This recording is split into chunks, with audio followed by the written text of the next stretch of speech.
بإذن الله تعالى سنكون عون لبلدنا العزيز، وسنطهر أرضنا العراقية شبرا شبرا إن شاء الله تعالى.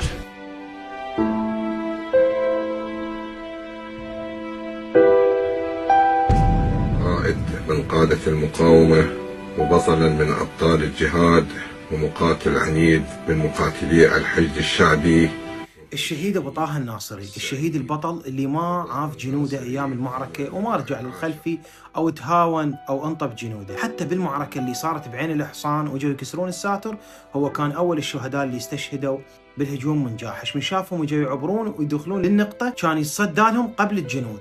هذا الشهيد البطل من استشهد فرحة المجاميع الإرهابية اللي هي جاحش، قالوا تم القضاء على الشهيد البطل أبو طه الناصري اللي كان مروعنا في الفلوجي. حتى كتبوا عبارات كاذبة أنه تم القضاء على أبو طه الناصري هادم مساجد الفلوجي.